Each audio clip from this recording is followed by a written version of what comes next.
Howdy y'all, Jackson here with Trick Studios, and I'm back with another episode of Death Penalty. And today's episode is the last regular season episode of this season, and the last games, as we obviously did not make a bowl. But first let's go over recruits for this grouping. Pass rushing defensive end Mark Johnson has signed. Balanced cornerback Matt Reese has signed. And lastly, balanced cornerback Ben Wilson has signed. They have been replaced on the recruiting board with the balanced defensive end Todd McDaniel out of San Bernardino, California. He is a 2-star, 6'3", 228-pound man, ranking 170th in the class. Pass blocking offensive tackle Kirk Richardson out of Northview, Michigan, measuring in at 6'5", 292 pounds.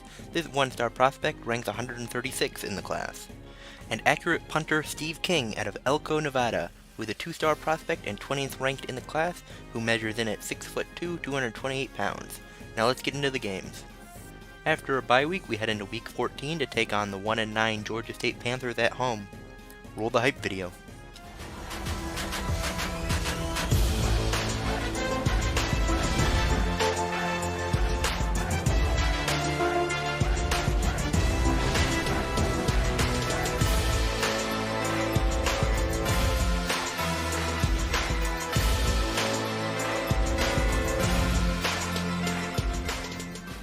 Howdy comrades, and welcome to Moscow! We have a Sun Belt Cellar matchup between the Georgia State Panthers and the Idaho Vandals. The Vandals would come out on offense as Terrence Mills would get the pitch out to Mike Lynch for a good gain, also drawing a flag. The flag would be for face mask, adding 15 yards to the carry. 3 plays later, they'd be faced with a 3rd and 5, and more, be stuffed in the backfield for a loss. Lee Washington would then trot out onto the field on 4th and 7, firing a strike to Elgin Morris to pick up the first. 3 plays later, they'd be faced with another 3rd and medium, but Mills would keep the option, getting outside and finding the corner, breaking a tackle as he'd get inside the 10. Unfortunately, the offense would stall and be forced to settle for this field goal. Georgia State would then get the ball, and on 2nd and 10, Ben McLean would find Gerald Howes on a screen, who turn upfield and pick up 8. Then on 3rd, he'd find Jordan Giles over the middle to move the chains. 2 plays later, faced with another 2nd and 10, Howes would get the handoff and go right up the middle, fighting off tacklers on his way to an 8-yard pickup. Unfortunately, he'd be injured on the play, knocking him out for the rest of the game. On 3rd, backup running back Marcus Wilson would get the handoff and find his way across the line for the first. Now on 1st and 10, McNeil would find tight end Drew Pearson short, but he'd make several men miss as he skedaddled his way for a 22-yard gain. Then Wilson would get another handoff, and he'd just put his head down and run forward for a 1st and goal. 2 plays later, he'd get it again, and he'd whip off several wimpy tacklers and he'd get into the end zone. We now find ourselves in the 3rd quarter as the Panthers would get the second half kickoff. Wilson would get the handoff and go right up the middle into space, and he'd maneuver around a blocker and run his way to an easy 77-yard score. And that'd be it for the scoring as the Panthers defeat the Vandals 14-3. We now move on to week 15 as the South Alabama Jaguars take on the Idaho Vandals. Roll the hype video.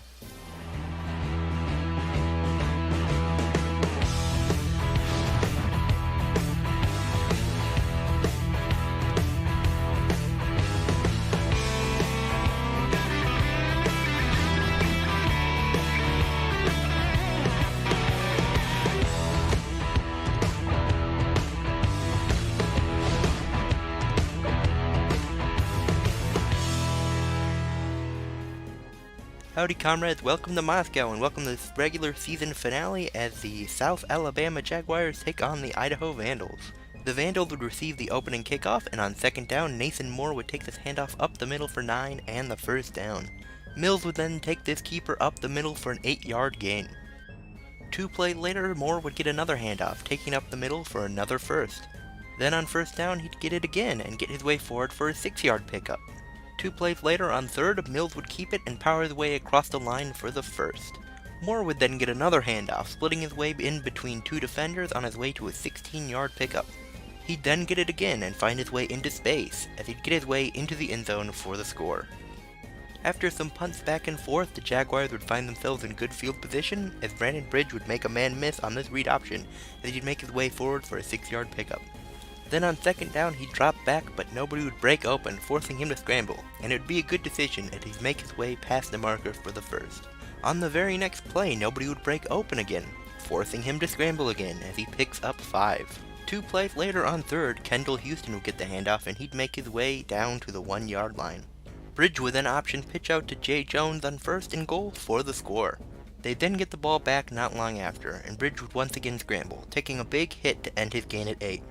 Then on second, Jones would get the handoff, and he'd go right up the middle for a big gain, getting all the way down to the Vandal 30. 3 plays later on 3rd and 1, Bridge would scramble yet again, and appear to come up short but be awarded the first down anyways. He'd also be injured on the play. The Vandals would come out and challenge the spot of the ball on the play, and there is clear evidence that Bridge was short of the line. Despite this, the play is upheld and they are awarded the first. And 3 plays later, the backup quarterback would find Jones in the end zone for the lead.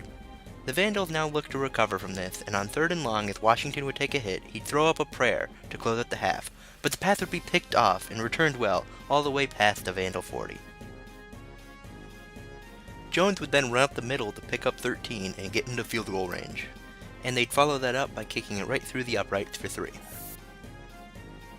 They'd get the ball to start the second half, and on 1st and 15, Fesner would find Jean Funderbunk deep, who'd get his way past the Vandal 45.